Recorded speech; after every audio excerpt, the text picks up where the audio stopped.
सक्ताः कर्मण्य विद्वांसो यथा कुर्वन्ति भारत, कुर्यात विद्वान तथा सक्तः चिकीर्षुर्लोक संग्रहम। हे भारत, कर्म तो अज्ञानी भी करते हैं, परंतु केवल अपने निहित स्वार्थ की दृष्टि से। ज्ञानी का कर्म तो निस्वार्थ होता है, संसार के संतुलन को स्थिर बनाए रखने के लिए होता है, लोक कल्याण के लिए होता है। इसलिए हे पार्थ, अपने मन पर कोई बोझ न लो, अपना कर्म मुझे अर्पण कर दो और यह धर्म युद्ध करो। कर्तव्य पालन के मार्ग पर तो मृत्यु भी कल्याणकारी हो जाती है। यदि पितामह, गुरुजनों और सगे संबंधियों का तुम्हें वध भी करना पड़े, तब भी तुम्हें पाप नहीं लगेगा, क्योंकि कर्तव्य पालन पाप रहित होता है पार्थ। कर्तव्य पालन पाप रहित होता है। यदि वे वीर गति को प्राप्त हुए तो उनकी मृत्यु कल्याणकारी हो जाएगी, और यदि तुम वीर गति को प्राप्त हुए तो तुम्हारी मृत्यु भी। इसलिए हे पार्थ, युद्ध करो, क्योंकि धर्म का मार्ग पाप का मार्ग नहीं हो सकता। हे पार्थ, ध्यायतो विषयान् पुंसः संगस्तेषु उपजायते, संगात् संजायते कामः, कामात् क्रोधो विजायते। क्रोधात् भवति सम्मोहः, सम्मोहात् स्मृति विभ्रमः, स्मृति भ्रंशात् बुद्धिनाशो, बुद्धिनाशात् प्रणश्यति। हे पार्थ, सामान्य पुरुष विषय का ध्यान करता है और विषय का ध्यान उसे आसक्त बना देता है। इस आसक्ति या लगाव से काम का जन्म होता है। जब काम की पूर्ति नहीं होती तो क्रोध उत्पन्न होता है। जब क्रोध उत्पन्न होता है तो विषय के प्रति मोह और बढ़ जाता है, और जब मोह और बढ़ जाता है पार्थ, तो सोचने की शक्ति भटक जाती है।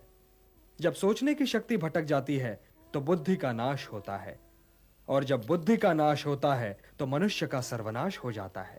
और हे कुंती पुत्र, तुम्हारा यह मोह तुम्हें बुद्धि के विनाश की ओर ले जा रहा है। तनिक सोचो पार्थ, कि जिसके पास बुद्धि ही ना होगी उसे शांति कैसे मिल सकती है? वो तो शांति और अशांति में अंतर ही नहीं कर सकता, और जो शांति को अशांति से अलग तक नहीं कर सकता, वो भला कैसे सुखी हो सकता है? हे पार्थ, जैसे पवन के झोंके नाव को भटका देते हैं, वैसे ही कामनाएं बुद्धि को भटका देती हैं। पाप की बात निकल आई है तो यह बताइए केशव कि कभी-कभी मनुष्य पाप करने के लिए इतना विवश क्यों हो जाता है? उसे कौन विवश करता है? उसे विवश करती है उसकी वासना, उसे विवश करता है उसका निहित स्वार्थ, उससे पाप करवाता है उसका क्रोध, उसका मोह। इन शत्रुओं को पहचानो पार्थ। जैसे धुआं अग्नि को ढक देता है, या धूल दर्पण को, या झिल्ली गर्भ को, वैसे ही ज्ञान को ढक देते हैं काम, मोह और वासना। आवृतम ज्ञानमेतेन ज्ञानिनो नित्य वैरिणा, काम रूपेण कौन्तेय दुष्पूरेण नलेन च। काम और मोह की अग्नि ज्ञान को नष्ट कर देती है, और इसीलिए ज्ञानी की वैरी है। हे कौन्तेय, अग्नि को स्वच्छ बनाओ, दर्पण को परिशुद्ध करो, और अपनी इंद्रियों को सौम्य बनाकर ज्ञान और विवेक के नाशकों का वध करो। किंतु हे केशव, धर्म की हानि होती ही क्यों है? धर्म की हानि इसलिए होती है पार्थ कि मनुष्य मोह के बंधन को नहीं तोड़ पाता, कि वो अपने स्वयं से नाता तोड़कर समाज से नाता नहीं जोड़ पाता। हे पार्थ, यदि ऐसा न हुआ होता तो लाक्षागृह दुर्घटना न हुई होती, द्रौपदी वस्त्रहरण न हुआ होता, और कौरव और पांडव सेनाएं यूं आज एक दूसरे के सामने नहीं खड़ी होती। तो क्या द्रौपदी वस्त्रहरण पर मुझे क्रोध नहीं आना चाहिए था केशव? यह निर्णय तो स्वयं तुम्हें लेना है पार्थ, किंतु द्रौपदी वस्त्रहरण केवल तुम्हारी व्यक्तिगत समस्या नहीं है पार्थ। जो समाज इंद्रप्रस्थ की पटरानी महाराज द्रुपद की पुत्री और पांडवों की पत्नी द्रौपदी के वस्त्रहरण पर चुप रह गया, वो समाज भला किसी साधारण नारी के मान सम्मान की क्या रक्षा करेगा? द्रौपदी वस्त्रहरण एक सामाजिक समस्या है पार्थ, एक सामाजिक समस्या है।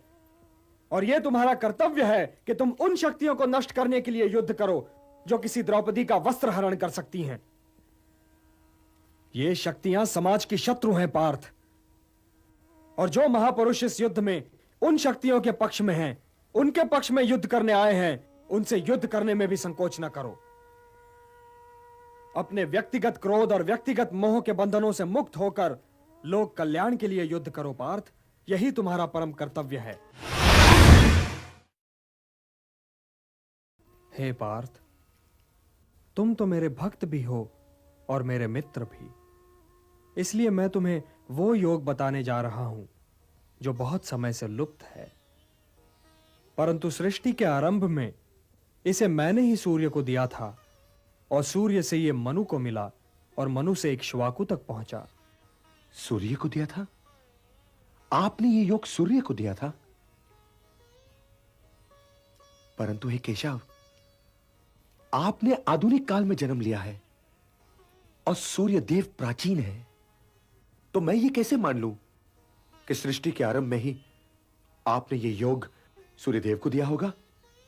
बोलिए केशव।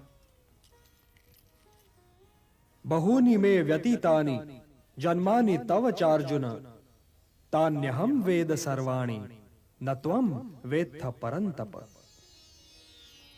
हां पार्थ, मेरे और तुम्हारे बहुत से जन्म हो चुके हैं, मुझे वो सारे जन्म याद हैं, परंतु तुम्हें याद नहीं है। हे परंतप, वैसे तो मैं अजन्मा हूं, अविनाशी हूं और समस्त प्राणियों का स्वामी हूं, परंतु मैं अपनी प्रकृति को अधीन करके अपनी ही योग माया से प्रकट होता रहता हूं। यदा यदा हि धर्मस्य ग्लानिर्भवति भारत, अभ्युत्थानम् अधर्मस्य तदात्मानं सृजाम्यहम्।